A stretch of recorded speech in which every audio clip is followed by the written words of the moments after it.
अस्सलामु अलैकुम वरहमतुल्लाहि वबरकातुहू।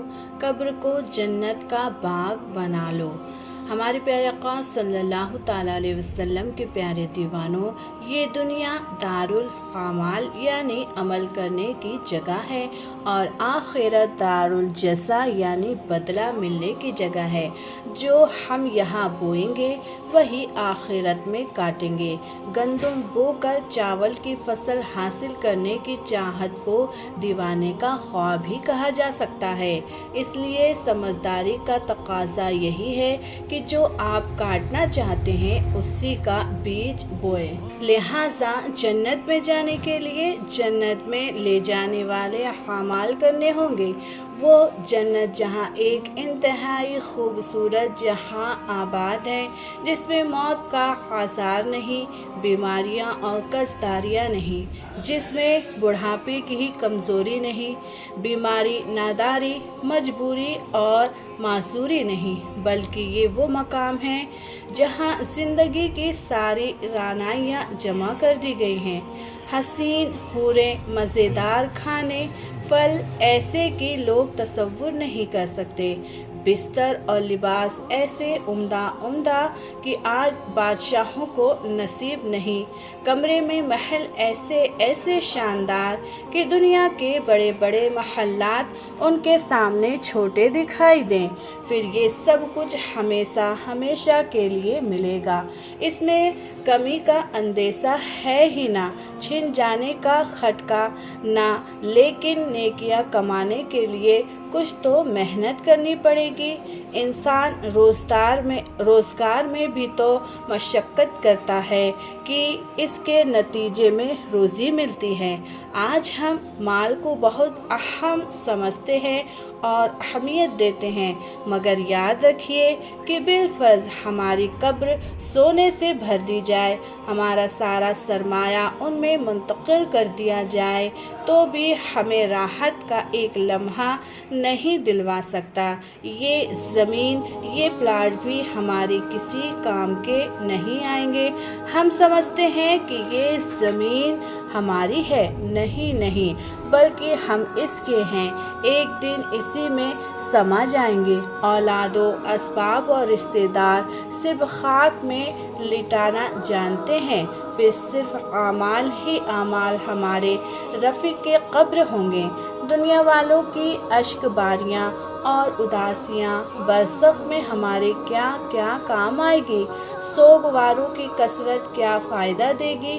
कभी आपने सोचा, ए काश फ़िक्र आखिरत हम पर ऐसी गालिब हो जाए कि जब तारीख़ी देखे तो कब्र का अंधेरा याद आ जाए, कोई तकलीफ़ पहुँचे तो कब्र हश्र की परेशानियाँ सामने आ जाए, सोने लगे तो मौत और कब्र में लेटना याद आ जाए।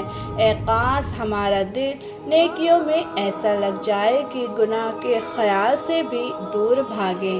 कब्र को रौनक बख्शने और इसमें आरामदेह बनाने वाले चंद आमाल में बताते चलती हूँ। हज़रत सैयदुना क़आब रज़ियल्लाहु ताला अन्हु से मरवी है कि जब नेक आदमी को कब्र में रखा जाता है तो उसके आमाल स्वालिहा यानी नमाज, रोज़ा, हज, जिहाद और सदका वगैरह उसके पास जमा हो जाते हैं। जब अज़ाब के फरिश्ते उसके पैरों की तरफ से आते हैं तो नमाज कहती है, इससे दूर रहो, तुम्हारा यहाँ कोई काम नहीं। ये इन पैरों पर खड़ा होकर अल्लाह अज़्ज़ व जल्ला की इबादत किया करता था। फिर वो फरिश्ता सर की तरफ से आते हैं तो रोज़ा कहता है, तुम्हारे लिए इस तरफ कोई राह नहीं, क्योंकि यह शख्स दुनिया में अल्लाह अज़्ज़ व जल्ला की खुशनुदी के लिए इसने बहुत रोज़े रखे, तवील भूख प्यास बर्दाश्त की है। फरिश्ता उसके जिस्म के दूसरे हिस्से की तरफ से आते हैं तो हज और जिहाद कहते हैं कि हट जाओ। इसने अपने जिस्म को तकलीफ में डालकर अल्लाह अज़्ज़ व जल्ला की रिज़ा के लिए हज और जिहाद किया था, लिहाजा तुम्हारे लिए यहाँ कोई जगह नहीं। फिर वो हाथों की तरफ से आता है तो सदका कहता है, मेरे दोस्त से हट जाओ। ان ہاتھوں سے کتنے صدقات نکلے ہیں جو محض اللہ عز و جل کی رضا کے لیے دیے گئے ہیں، اور ان ہاتھوں سے نکل کر وہ بارگاہ الہی میں مقبولیات کے درجے پہ فائز ہوئے، لہٰذا یہاں تمہارا کوئی کام نہیں ہے۔ پھر اس میت کو کہا جاتا ہے کہ تیری زندگی اور موت دونوں بہترین ہیں، اور رحمت کے فرشتے اس کی قبر میں جنت کا فرش بچھاتے ہیں، اس کے لیے جنتی لباس لاتے ہیں، حد نگاہ تک اس کی قبر کو فراخ کر دیا جاتا ہے، جنت کی ایک قندیل اس کی قبر میں روشن کر دی جاتی ہے جس سے وہ قیامت کے دن تک روشنی حاصل کرتے رہے گا۔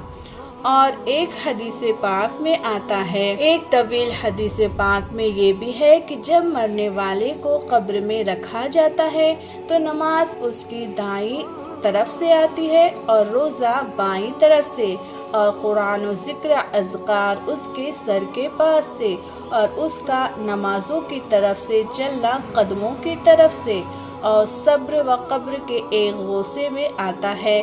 پھر اللہ عز و جل عذاب بھیجتا ہے تو نماز کہتی ہے پیچھے ہٹ کہ یہ تمام زندگی تکالیف برداشت کرتا رہا، اب آرام سے لیٹا ہے۔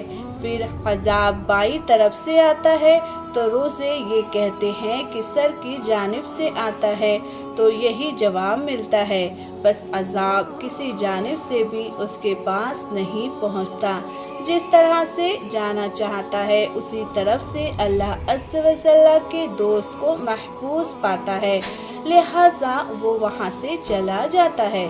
اس وقت صبر تمام اعمال سے کہتا ہے کہ میں اس لیے نہ بولا، اگر تم سب عزیز ہو جاتے تو میں بولتا، لیکن میں اب پل صراط اور میزان پر کام آؤں گا۔ جزاک اللہ خیر۔